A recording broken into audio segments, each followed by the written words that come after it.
Good morning. I am up bright and early. It's Friday and today's a work from home day, so I've decided to get up a bit earlier so that I can get a walk in and just do a little bit before I need to start working. So I'm about to go and drop Joel to the office. He just works over in Manly, so it's like a 5-minute bus drive, but he's got a broken arm at the moment, so whenever I can, I've been trying to drive him in so that he doesn't have to be on public transport. It's just a little bit more comfortable. But I'm gonna park at Manly and do a quick little walk, just so I feel like since I'm driving there, I might as well take the opportunity. And it's so pretty today. It's so beautiful and sunny, and like it's still cold, but in the sun, I think it's gonna be a little bit warm. So I'm about to leave and do that, but I thought I'd check in to start off a reading vlog for the day because it's the last day of July today. It's the 31st, and I'm doing really poorly on my physical TBR this month. So I wanted to just check in before I started work, and the focus as soon as I finish later this afternoon is gonna be just getting as much reading in as I can. But I've been trying to get up early on the days that I work from home and on weekends as well, if I don't have anything on late at night, because I'm just shocked at how quickly the jet lag wore off, or not the jet lag, but like right after we got back from Europe a few weeks ago, I was doing so good because of the jet lag at waking up really early every morning, and I was feeling so good. I was doing so much in the mornings before I even started work, and I was just really enjoying it. And I just let that stop happening for some reason, and I've gotten used to staying up later and waking up later again, and it makes waking up during the week for work harder as well. So I just want to get back into that routine and just start on my work from home days doing like a walk or a little Pilates class in my living room or something like that before I even start work. But the goal for today is to finish as many books as possible. We'll see how that goes because it is Friday night and my boyfriend might want to do something apart from just sit and watch me read. This was my physical TBR for the month. This one's back to front. But this was my physical TBR for the month, and I was also in the middle of Book of Night. So this was what I wanted to get through this month, and so far I've only finished physically. I've read other books on my Kindle and I've listened to a few audiobooks over the month, but so far I've only finished Colty physically. And last weekend I started Small Things Like These by Claire Keegan, and I really only have I've only got a couple of chapters to go with this one. It's a very short novella. It's only 110 pages and I'm on 89, so I can finish this very quickly.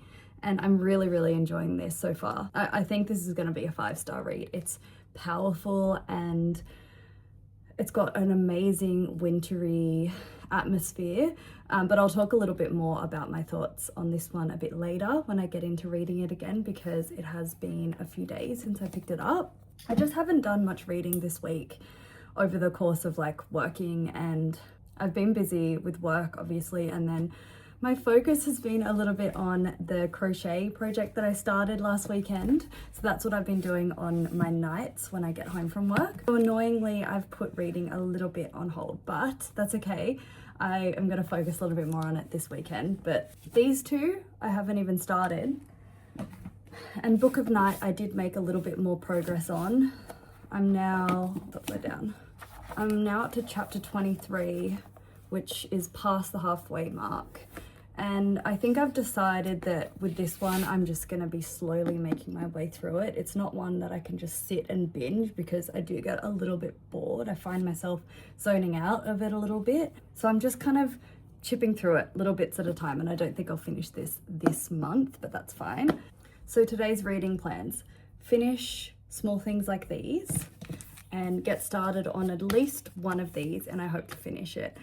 I'm thinking it's not really realistic to get through Bloodbound, even though I'm so excited for this one. I don't know what has stopped me from picking it up. I I don't know, like, I don't think I'm intimidated by it because I think it's just gonna be a fun romantasy. Maybe it's the size, I don't know. I think the problem is that my reading this month has been a little bit all over the place. Like, I haven't really had a big chunk of time to just sit down and read, and I know when it's like that, I don't want to get into something like this because I don't think I'm going to like it as much as I will another time when I like sit down and put all of my focus into this. So I think I might leave this for next month unless I do like a shit ton of reading today, which I doubt, and hopefully I can start and maybe even finish the bride test tonight. So we'll see how I go with that. But in my crocheting news, for anyone who's been following on my crafting crochet journey, last weekend when me and my sister were on our little girls trip down the south coast, we started a baby blanket, but just with some wool that we found in a local store there. And I had been waiting on the wool that I had bought for the actual baby blanket that I want to make for my boyfriend's sister who's pregnant. And so it finally arrived this week. I think I started it on Monday night, and I decided to start with this color. So we don't know the gender of the baby. They're not finding out. So I feel like this one is a really pretty neutral kind of a color. Lighting is getting so crazy in here now since I've been talking, but it's really pretty. It's like a cinnamony beige, light brown. Anyway, so this is what I've been working on. I started it on Monday, and since then I have undone it all and restarted it twice. So that's why it's not as long as it should be for how much I've done this week. But I just kept changing my mind about the width that I wanted it, and I kept making it bigger each time. And this is the end result. I feel like this is going to be nice, and I'll build it up so it's kind of a square shape, which I think will be cute for a baby blanket. I'm really obsessed with this pattern, and it's so easy to do. It's just the same thing over and over again. Every row is the same, and the pattern also has a border for when I'm finished with the length that I want it. It just continues on and does a border all the way around the width. So I'm so excited for that to be building up. And then the other thing that I forgot to mention is that I am in the middle of an audiobook at the moment. I'm currently listening to The Thursday Murder Club by Richard Osman, and I am really loving that. It's a very like cozy kind of a mystery. The mystery is very easy to follow along with as well. And I love the narrator. She does like the British old lady voice so well. And I love being in the perspective of Joyce, which is, I'd say, our main point of view that we're in. It kind of jumps between a lot of different characters, but she is the main one who's kind of writing a book or like a journal about the events that are happening. And she's just this like really sweet old lady who is just, she's very clever. But she kind of acts a little bit, she acts like that, exactly what you'd expect an old lady to act, that very sweet, offering cakes and a little bit naive, but in her point of view you can see that she's really switched on. So I'm really enjoying her point of view. And the storyline of that one is basically that we're following a group of 4 old people who live at this retirement village, and it's like exactly the kind of retirement village that I would love to live at one day when I'm old. I think it's a little bit of a posh kind of one, and it's situated in a quiet town, but a little bit close to this like seaside town, which is a bit busier, and they always do trips into this little town, and there's all these activities that happen there that like you can do Pilates and Zumba, and you can join all these clubs. So these 4 people have created a club called the Thursday Murder Club, and they every Thursday get together and discuss unsolved murders that are happening. And then randomly on I think it's on one of those Thursdays, a murder actually ends up happening in just like outside the retirement village. and it seems to be linked with all of these people who either work or have been at the village that day, and they end up getting completely involved in solving this murder. And it's so funny because there are these detectives that are obviously actually trying to solve the murder, and they just kind of keep getting in their way, but also they're almost doing a better job at solving the murder than the team of police actually are. And at the start, the police are kind of annoyed by them and how they keep interrupting this case, but as the book goes on, they just like start to let it happen, and they start giving them information, and they get information from the group, and it's just really fun. But anyway, I'll try to talk about that a little bit later because I do need to leave soon. So I am going to try and finish that today. In my lunch break, I'll kind of need to do some washing, tidy up a little bit out there, and I'll try and listen to it while I am doing that. I have about 2 hours left, so hopefully if I get like an hour in at lunchtime, and then maybe when I finish, I might do a little bit of crocheting and finish it up, and then I'll get started on my reading plans. So I'm gonna go, but I'll check in when I finish work.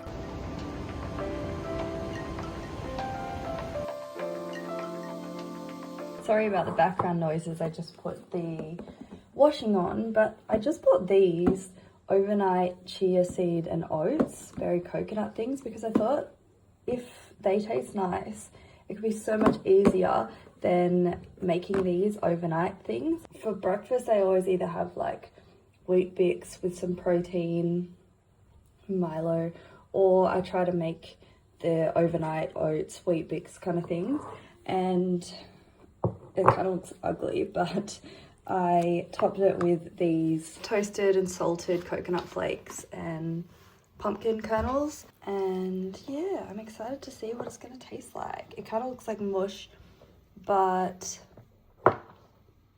it smells good. It smells berry and coconutty. Can confirm that it's yum. It's not amazing, but it is good for how easy it was to make. And it's missing fruit, but I normally have like frozen berries in the freezer, and I'm just out at the moment. I feel like that would make it a million times better, just having like a banana or some frozen berries or something on top of it. But I think I'm a fan.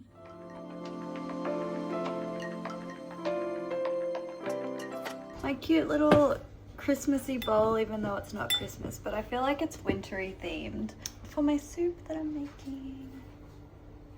Adding some chili oil. I have such a tiny amount left, I need to get some more. And a little bit of light cheese. It's actually quite a lot.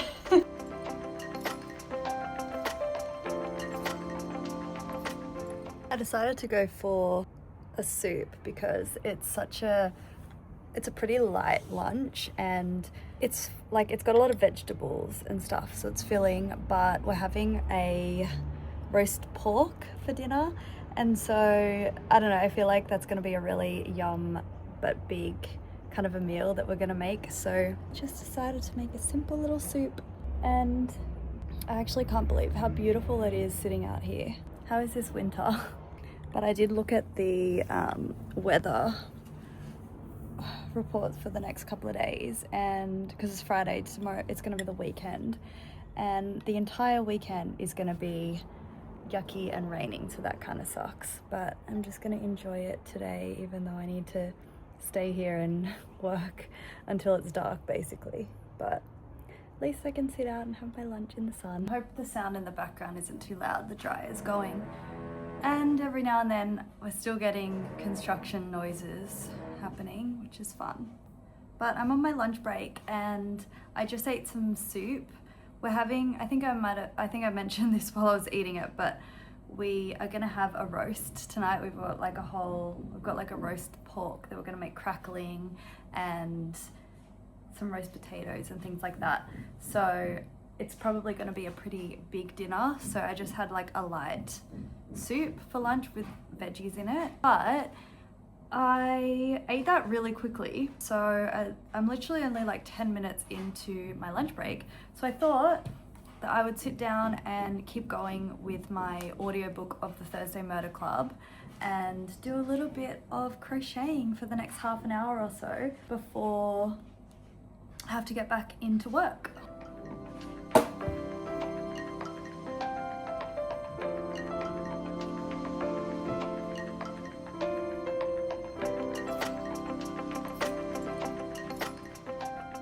Alright, I did manage to finish the Thursday Murder Club.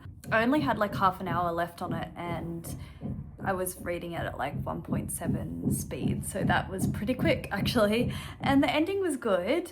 I think I'm going to land on a 3 stars for that book. And I just looked it up and apparently it's a 5-book series so far, which I did not realize. Hopefully I can find all of the books in the series on Libby, because I remember hearing that the second book in the series is really good and it may be even better than the first. So I definitely want to continue. Hopefully I can find at least that one at one of my libraries. But I definitely enjoyed it. I think the premise of the book, I thought it was going to be a little bit better than it was. Like the actual execution, it was very good and I really liked the narrator, but I did actually end up getting a little bit bored through it. There were just so many different characters and so many perspectives, and I only cared about being in some of it, especially Joyce. I basically only cared about being in like the Thursday Murder Club's perspectives, and I didn't mind the detectives' perspectives, but they got a little bit boring too.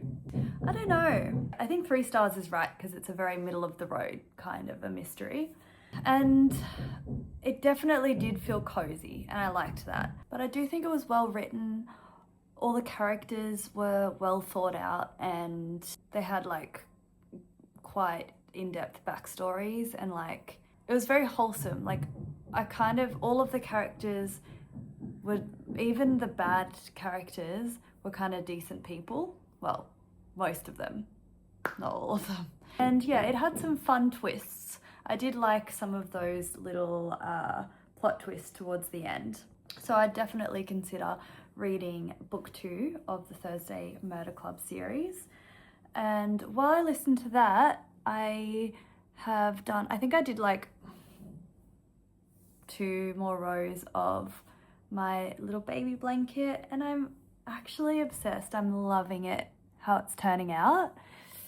With my decision to make it wider, it's definitely taking a lot longer. So yeah, it's gonna be a bit of a slow one, but I have a couple months until the baby's due, so I've got time. Now I'm gonna put this down and get back to work for the afternoon. My next plan, I wanna go back to pick up Joel closer to like 4:35, I think he'll finish work. And then I wanna get back into small things like these and finish it up this afternoon. So then I can start on the next book, which is the Helen Huang romance. So hopefully I can get through both of these this afternoon. But as soon as I have any kind of an update, I'll check in.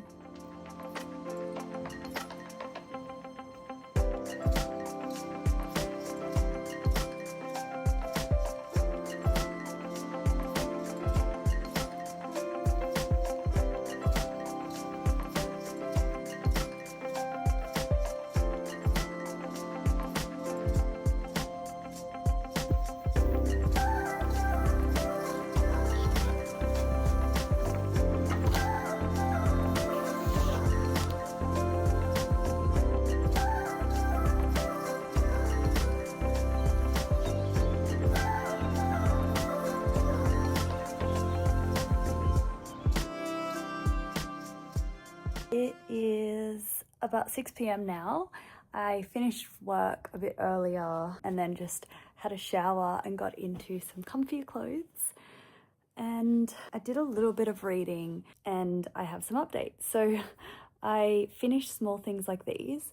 This one didn't take me long at all. It took me like 15 minutes to read because I only had I think like 15 pages left or something, but this was a powerful novella.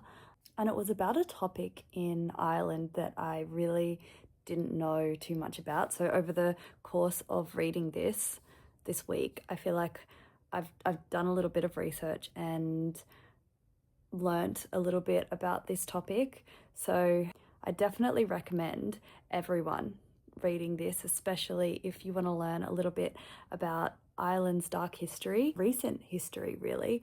So I don't know if I mentioned in this vlog, but in this one we follow a man called Furlong, who is like a coal merchant.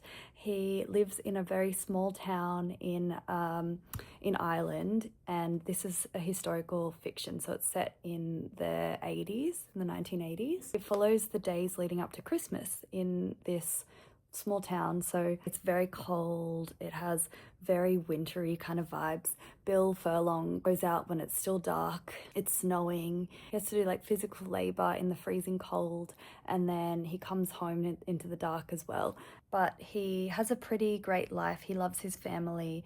He's very thankful for what he does have, for the fact that he is, you know, he's got a house, he's got a beautiful wife and 5 amazing smart daughters.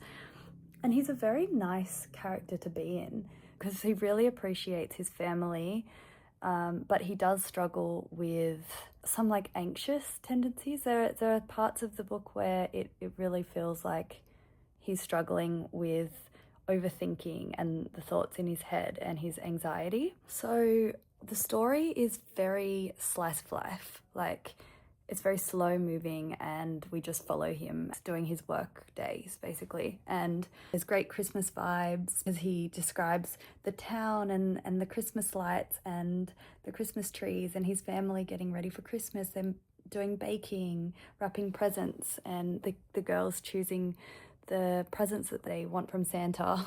So the wintry Christmas vibes were really good, and yeah, it was a good time to read this during winter.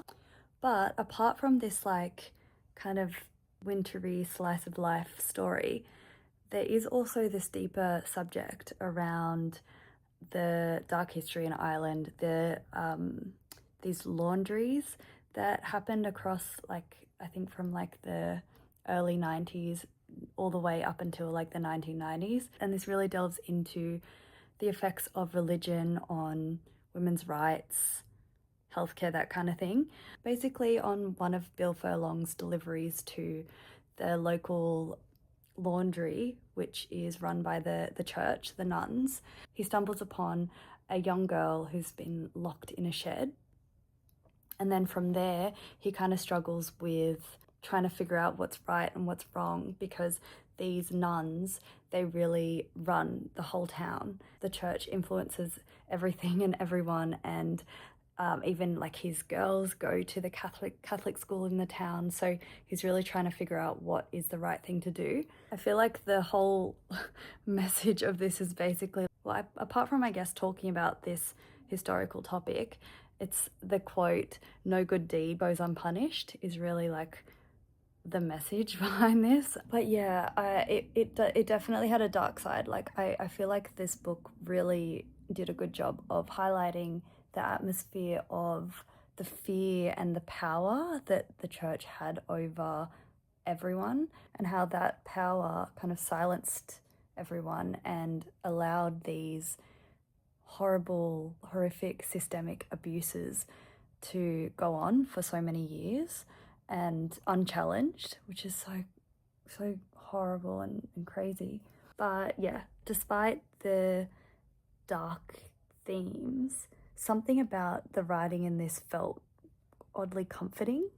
I'm not sure why. I don't know if that was like the wintry Christmas vibes or it's just Claire Keegan's writing style, but it was oddly cozy feeling reading this. I don't know. I really enjoyed it. I think I have to rate it a 5 stars just because it was beautiful and I really feel like I learned a lot.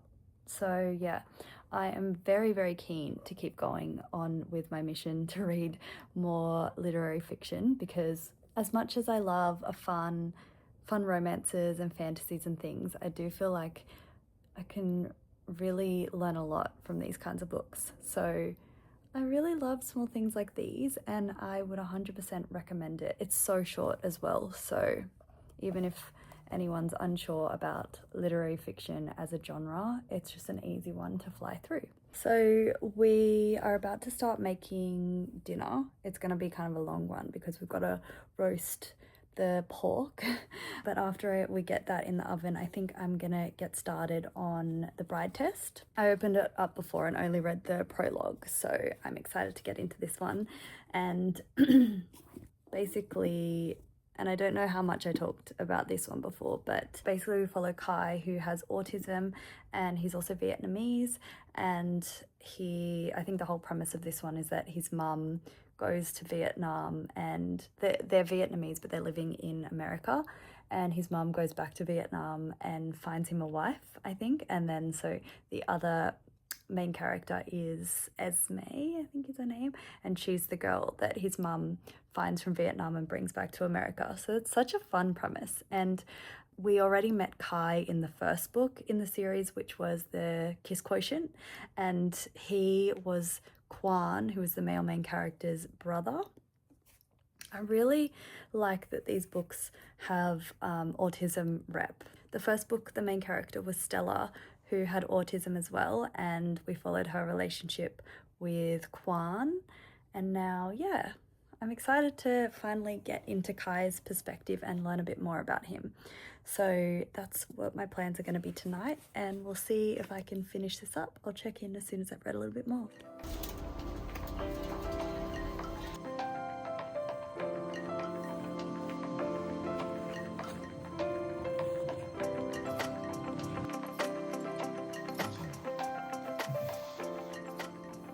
I'm gonna do, I think, my final check-in for the night, because I'm definitely gonna be doing a little bit more reading and hopefully finish the book, we'll see. But I think I might check in the morning and talk about any updates, what I felt about the ending, and close off the vlog there.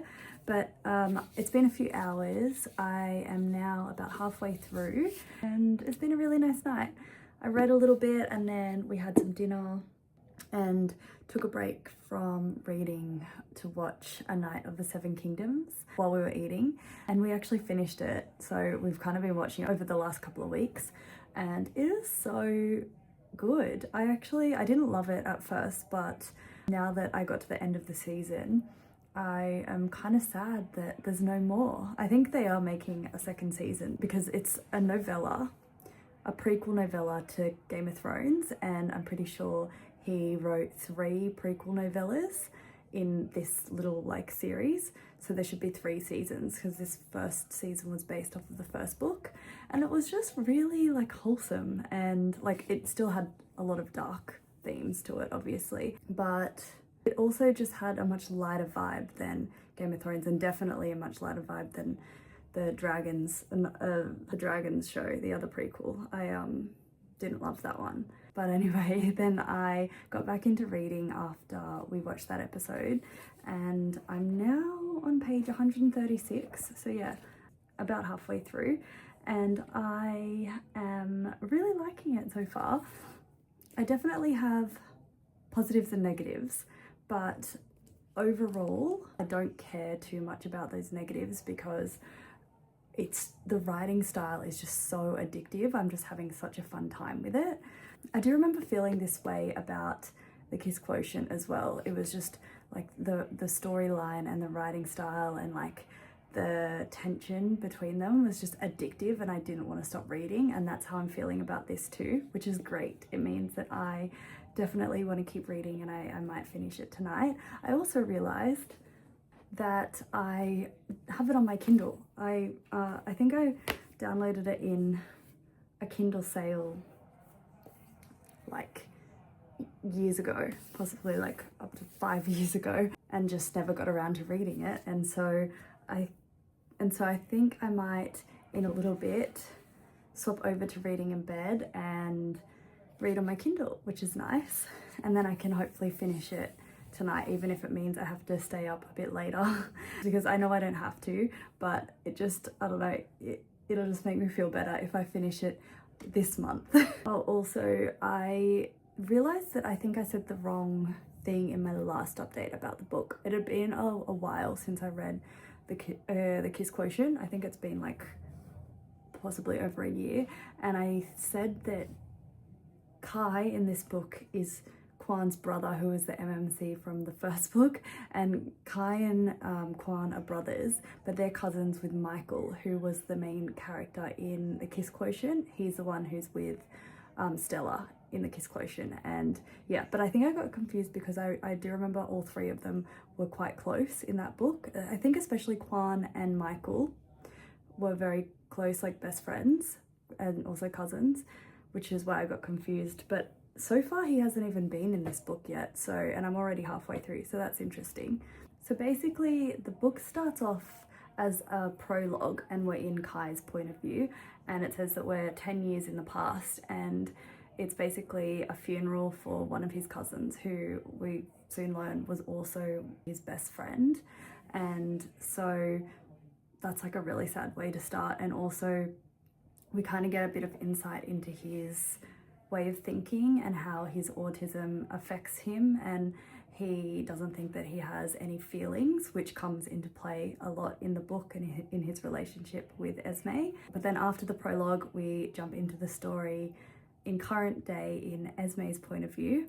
But at the start of the book her name's actually Mai, and she's still living in Vietnam, and she runs into, I think I might have already said all of this already, but she runs into Kai's mum in Vietnam, who is there trying to find a wife for Kai without him knowing. And she instantly loves Mai and convinces her to come back to the US with her, to California, and to stay for the summer. And something that I didn't realize is that Mai at the start has a baby. She basically got pregnant really young to this guy who ended up leaving her for someone else, and yeah, it's a very sad situation. So I don't think the dad's really in her life. And she lives in this like really small, like 1-room apartment with her mum, her grandma, and her baby. And this is really something I didn't realize about the story, but she lies about having a baby to Kai. So when she gets to America and they start living together, he doesn't know that she has a baby. And I just don't love that. I feel like it's just, it feels a little bit icky that she's trying to start a life with him, but she knows from what his mum said that he is pretty against having kids. Well, he doesn't really want to have a family, so that's why she's decided to lie. But I'm like, this is gonna blow up in your face at some point, and I'm not excited for that part. I'm just not excited for the big fallout that's gonna happen because of her lying. She's also lied about her job because she is a bit embarrassed about the fact that she was a cleaner back in Vietnam, and she feels like everyone, Kai and his family and everyone, are so fancy and fancy California people. So he and his best friend own this digital, I can't remember what the company is, but a company, and he does something very specific in accounting for that company. I can't remember the specifics, but when she learns that, she just kind of responds saying that she's also an accountant, and I'm like, what? There's just so many lies, and it's so unnecessary because he already doesn't want her there, and he's just putting up with her for the fact that his mum's convinced her to make him let her stay. So I don't know, I'm just not excited for when this all blows up. Also, it kind of makes their relationship development feel a little bit fake and yeah, just icky. Like, he thinks that they're bonding over specific things that they talk about with accounting and things like that, and it's all just a lie. I don't know, I don't love that. And overall, I do feel like it is feeling a little bit more attraction focused. Like, I'm not sure I'm feeling much connection between them apart from the fact that they both very clearly find the other attractive, but hopefully that changes. We'll see. It's also so far been very slow burn, which I'm happy about. They are living together, and she's actually like sleeping in his bed most nights, but they're like nothing's happened, because in her mind she doesn't think he's interested in her at all. He is very attracted to her, but he doesn't think that he should be in a relationship because he doesn't think he has any feelings, which is going back to his best friend and cousin dying 10 years ago. Since then, he just hasn't been in relationships because of that. And so there's this tension between them, but they aren't doing anything about it, which I do like that side of things. I understand, obviously Kai is an autistic character, but I don't remember feeling this way in the first book about Stella, who also had autism, and I know everyone is very different, but he is a very frustrating character, both to be in the perspective of and for Esme. He's just very pessimistic about everything. It just feels a little bit tiring being in his point of view and his constant complaints, and also being in Esme's point of view and her reactions to him complaining about everything that she does when she's just trying to be nice. And she's just being so sweet. She's just trying to help out around the house, clean things. She's so keen to like clean up the yard, and she climbs up the ladder and cleans like the leaves out of the gutter and starts chopping down trees because his front yard is so messy, and like doing the lawn and things like that, like cooking all the meals. And yeah, he just feels so, he just complains about everything that she does, which I kind of get. Like he's being forced to have her there, but yeah, I don't know, it just frustrates me a little bit how mean he's being when she's just such a sweet little cute thing who just wants to take care of her baby, and she's taking care of him as well while she's there. So apart from that, I'm really enjoying most of it, and I'm enjoying the unique storyline, and that fun premise is just making it really fun to read, and I want to keep going with it. So I think I will hopefully finish it tonight. We'll see how tired I get, but it's just kind of like in my head that it's a goal to get it finished tonight, so we'll see. But hopefully I'll check in with an update on the fact that I finished it in the morning. You know, it doesn't have to be this way, Damon. Alright, it's literally about 2 weeks later, but I realized when I went to go and edit this video that I never finished off this vlog, but I finished reading The Bride Test 2 weeks ago. I did fail. I didn't finish it that night like I wanted to, but I finished it the next morning, and I got so close. I think I had like 30 pages to go when I went to sleep, and I just fell asleep. So technically, unfortunately, I didn't finish The Bride Test in the month of July. It was the first book that I finished this month, and I did have it so set in my brain that I wanted to finish it that night, but that's fine.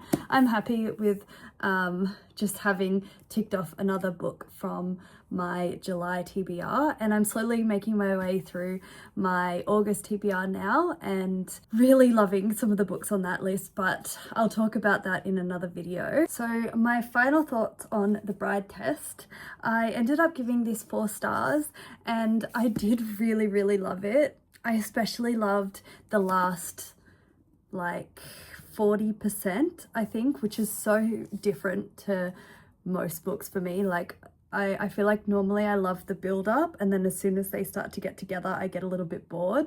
But with this one, I think I talked about a lot of the issues that I was having towards the start. For the last 40-30%, I was loving it. I was loving them. That was so wholesome. I got quite emotional at times in this as well, because I just felt so bad for Kai and the emotions that he went through, and just what he had to overcome to be able to be with Esme. And by the end, their relationship was very beautiful, and I loved the ending. And yeah, it had its faults, like what I was saying at the start about their relationship feeling a little bit focused on the sexual tension side and the attraction, and not so much on them and their connection. I still feel that way. I think their relationship development could have been a little bit better, but it was just altogether so fun, so fast to fly through, and I just had such a fun time that I kind of put that to the side, and the serious topics that were in this were really interesting to read about as well. I loved being in the perspective of a character with autism too. And yeah, I'm just really excited to get to the third book and the last book in the series, which is just had to go check, which is called The Heart Principle, and that follows Kwan, who is Kai's brother. And yeah, I loved that we got to see Stella and Michael, the couple from the first book, in this as well. That was very cute. And yeah, the friendship between these three boys who the 3 books are about. I love reading about that too. So I would definitely recommend this series. It's just a well-written, addictive romance read with some deeper topics as well, which I like. And then for anyone who was enjoying my crocheting journey, I think I started this blanket at the start of this vlog, and because it's been a couple of weeks, I got sick for the last like week, and finally starting to feel better today, which thank God. But because of that, I have had a lot of time for crocheting, and the baby blanket that I've been working on is huge now. I'm so excited. I better make sure I'm not dropping the loop. But yeah, I am thinking I'm gonna try and make it like a big square. So at the moment, actually it's facing the wrong way. So at the moment it's still a rectangle, so I need to build it up just a little bit more this way so that it is a big square, which I feel like would be cute for a baby blanket. And I'm just so proud of it. I feel like this is just insane for my first proper crocheting project. I'm so proud of myself. But I'm gonna keep working on this one, and she's due in I think like 3 weeks now, so it's definitely coming up.